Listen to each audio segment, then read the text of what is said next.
So that's your hemodynamics. Blood pressure, blood flow, and resistance.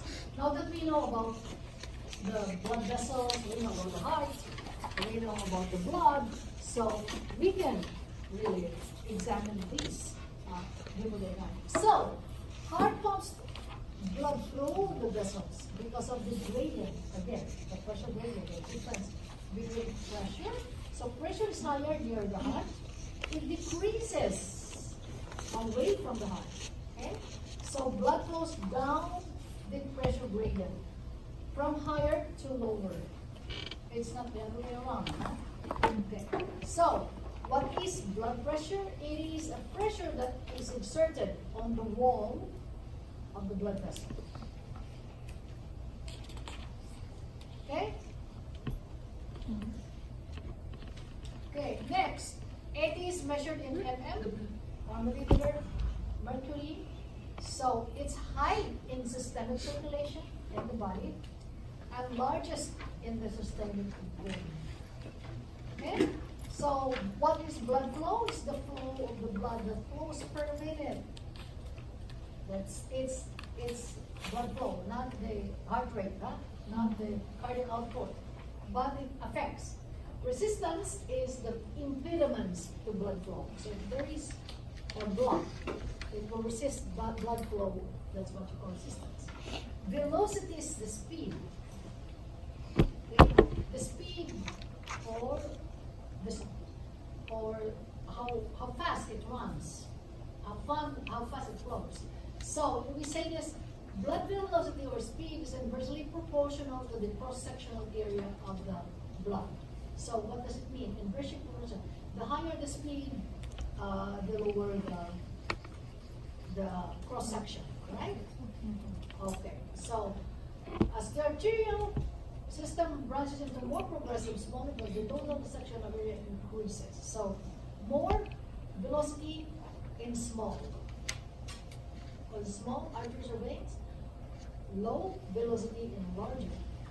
Okay? So for example, this will be low velocity, but if you want this and that is higher velocity. Okay? So gas blood pressure is the fastest in the aorta and the slowest in the capillary on the other side. So this here, high velocity, on this here, slow velocity. Okay? Okay, factors that determine the blood pressure. We have the peripheral resistance, there is a resistance during the blood flow. Of course, the volume of the blood per minute coming from the heart. The blood volume, if you are hypervolemic or hypovolemic, sometimes depending on the water in your body, when you say blood volume, if you're dehydrated, your blood volume is low. If you're hydrated, your blood volume is high. Compliance is the tone of your blood vessels. Okay, so if you look here, these are the factors that determine the blood pressure. Okay, so from the side is peripheral resistance. So the blood vessel length affects the peripheral resistance, the diameter of the vessel, and then the viscosity. This viscosity is thickness. Okay, and then it determines the peripheral resistance, and thereby determines the blood pressure. So on the side, the blood pressure is determined by cardiac output. So what are those things? Stroke volume, how much is your stroke volume? The heart rate, the speed of the beat of your heart, it will affect the cardiac output. It will affect the blood pressure. Water loss. This is hypovolemia. You're losing a lot of urine, okay? Or water gain, how much you drink and you urinate. That's your blood volume. So it will affect the blood pressure. Okay? So, example here, blood volume is easiest to understand. If you are dehydrated, is your blood pressure high or low? Low. Dehydrated? Low. No. Correct. If you are hydrated, is the blood pressure high or low? Hi. High. Correct. Yeah. You understood. Okay. Atherosclerosis Atherosclerosis, leading cause of death in developed countries. Because atherosclerosis is that disease where you have the blood vessels and you have plaques of fat sticking to the wall. So the lumen becomes narrower because there's so much fat into the wall. That's we call it atherosclerosis plaques. So they're composed of lipids, cholesterol, calcium salts, arterial tunica in the arterial tunica intima. Intima is the innermost part of the blood vessel. Okay? So this is an example. These are plaques. So this blood vessel is atherosclerotic. So this becomes big and big and big. So maybe it goes like this, so it blocks. It's already very narrow for the flow of blood, right? So when this becomes very big, so this one becomes weakened, weak. So it will burst. It might burst. Might burst if it is in the brain, so stroke. If this burst in the heart, that's a massive heart attack. Okay? That's not only ischemia, but it's really Stroke. yeah, stroke. Stroke or heart attack. Exposure plaque to blood may produce blood clot, obstruct blood produce, so that's myocardial infarction or heart attack, stroke in the brain. Yeah? So sometimes there's no symptom. Yeah. So, okay, so cardiac is the product of stroke, volume, and the heart rate, so which is important. Blood volume will affect the overall blood pressure, so that you have to drink water properly. So if you're dehydrated, yes, you have very low blood pressure. Sometimes you feel very dizzy. Changes in decreased compliance, decreased compliance as blood pressure to increase when smoke exposes the blood volume. So blood pressure in different portions of the circulation, yes. In different parts of the body, the pressure is so different. Again, nearest the heart, the pressure is very high. Okay? So, farthest from the heart, the pressure is low. So, in the lungs, when the circuit is lower than the systemic circuit, the pressure, yes? And if you look at the table, this is in your book, Pearson. So, pulmonary circuit, this is the pressure, 15 and 5. And the systemic is 120 and 80. So the pressure in the systemic is higher than in the lungs. Okay. So what's systemic pressure? Pressure that is normally measured in the systemic circulation in your body. Okay. And if you look here, so from the aorta, from the elastic artery, from the muscular artery down to the vena cava, okay. So the pressure declines. It's declining. Okay? As we say again, pressure near the heart is very high. Pressure away from the heart is low, very low. Okay? Not here, on here, on the veins is starting. And the vena cava, even though it's near the heart, but the blood is returning to the heart, so the pressure in the vena cava is very low. Generally speaking, veins pressure is very low, arteries pressure is high. So that's how it is, okay? So then, the difference between systolic pressure and is called pulse pressure. So, it's not the heart pressure, that's the pulse, okay? So, for example, 120 millimeter Hg minus 80 is 40. So, it's a difference between the diastolic and systolic and the diastolic. This is your systolic, right? Mm-hmm. Your 80 is your diastolic, then your pulse pressure is 40. Okay? So then measuring the arterial blood pressure, it requires sphygmo manometer, the one that you use for blood pressure, right? Then you got it, you cuff it, inflate it, you put it in your brachial arteries here, and then you hear the sounds. We call it sounds of Korotkoff. That's the regurgitation, the turbulence of the blood in your artery. And then first sound is systolic, and the second sound is diastolic. Do you know how to take this?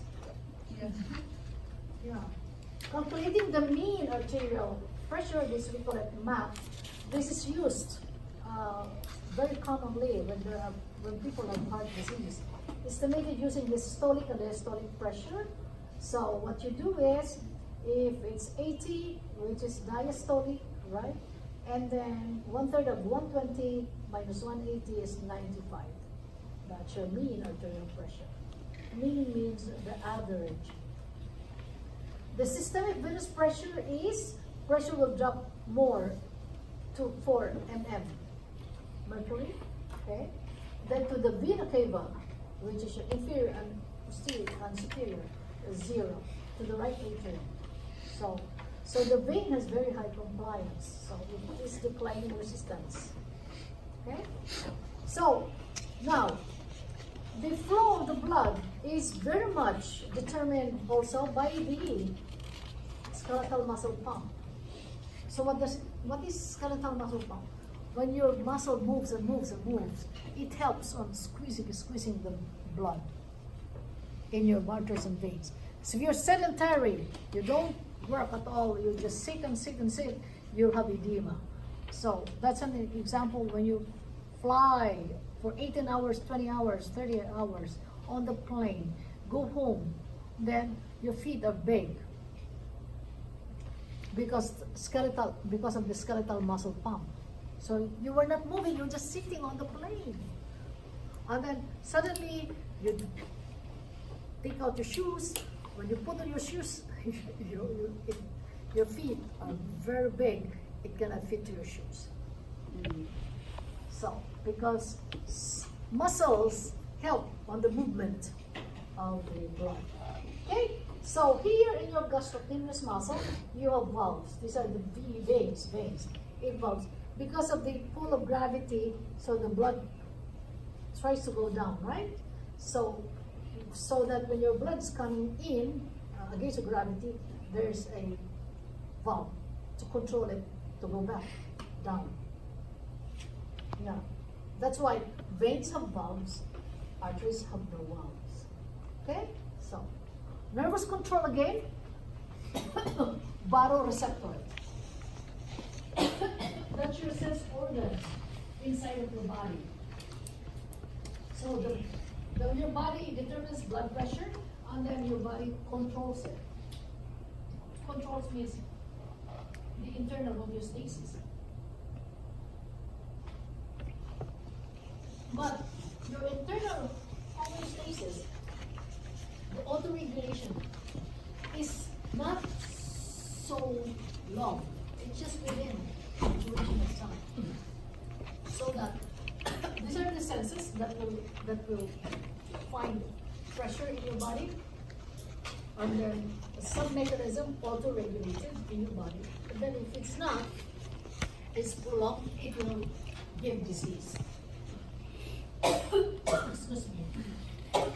Here, the thoracolumbar. This is the thoracic part. You have the sympathetic chain. You have the neurons here. So you have here your baroreceptors. In the carotid arteries, as well, here. And then you also have chemoreceptors. The control of breathing is also affected by depression. So hormones, which are produced in your adrenal gland, epinephrine and norepinephrine, also will affect your pressure. Thyroid hormone as well. So those of the people who have hyperthyroidism, excessive hormone, hyperthyroidism, it will increase your heart rate, right? And metabolism. Hypothyroidism, increase your heart rate, and then you become obese. So something like that. Okay. Long-term pressure, control for pressure, you have your endocrine control. Repeat again, ANP, arterial natriuretic peptides in the right atrium. So, angiotensin found in the liver, which is triggered by renin in the kidney, And an antidiuretic hormone found in your posterior pituitary and aldosterone, which is also produced in your adrenal gland. Okay, so in general, listen here, ANP is produced in your right atrium in response to high blood pressure. So, in response to high blood pressure, kidney tubules dilate, so you pee a lot, so your water is out of your body, and then back to normal blood pressure, because high blood pressure is also caused by hypervolemia, too much water. Okay. Angiotensin is partnered with aldosterone here because it is in response of low blood pressure. So to go back to normal homeostasis, so there is water retention. So you will not pee so much, okay? Because the water should stay in your body to increase the blood pressure. Antidiuretic hormone is the same as your angiotensin and aldosterone in the sense that antidiuretic hormone is in response of low blood pressure, hypovolemia. When you say diuresis is habituation, right? Urination.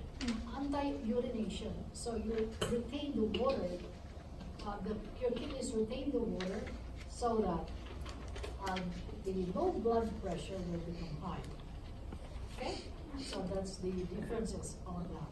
So diuretic is to cut the water. Yes, diuretic is to, anti is not to Retain. urinate. So when blood pressure increases, atrial cells create this one. So that's in response to the blood pressure. And because kidneys can take no water to decrease blood volume and pressure. So that's okay. And then ADH, secretion from the posterior pituitary. ADH triggers thirst, increased amount of water retention. Okay, by the kidneys. Again, less urination. So raises blood volume and blood pressure. Renin in the kidneys. Okay, when blood pressure is decreased, enzyme renin is secreted. So the kidneys will preempt angiotensin. Then angiotensin induces thirst, sodium retention, as a result increased blood volume. And of course, you know the other one, the antidiuretic, the aldosterone. Okay, disorders. Hypertension, high blood pressure. Hypertension, low. So normal is 120/80. And then pre-hypertensive is 139 to 80 to 99. Stage 1 hypertension is 140, 159 to 90 to 99. Yes. At your age, maybe you're still here, 9. But when you grow older, your arteries become hardened and so on and so forth.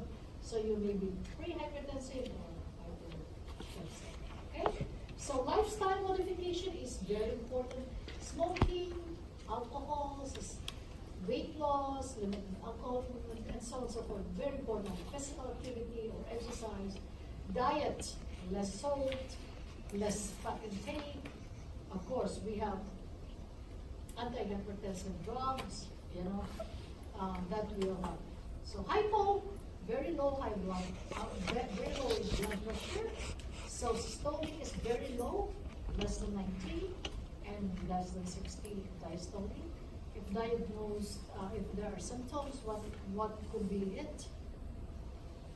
Maybe weakness, there's some tumors or whatever. So a lot of problems with low blood pressure. So, okay, so we go to the capillary pressure. So when we put the water across the capillary, so there are two basic. Hydrostatic pressure is the pressure in the water. Osmotic is the pressure in the solids that is found in the solution. So is the force fluid exerts on the walls. So it is equal. Blood pressure and hydrostatic pressure is equal. So it's the same as the blood pressure. And then osmotic is the movement of water, of course, with the difference of solute content in the solution A and B.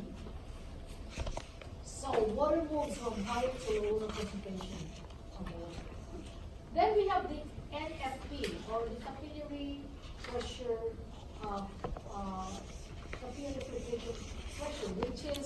the net force between the hydrostatic pressure and the osmotic pressure, and then it will determine the direction of the water. So that's why if there is problem, so a person has edema.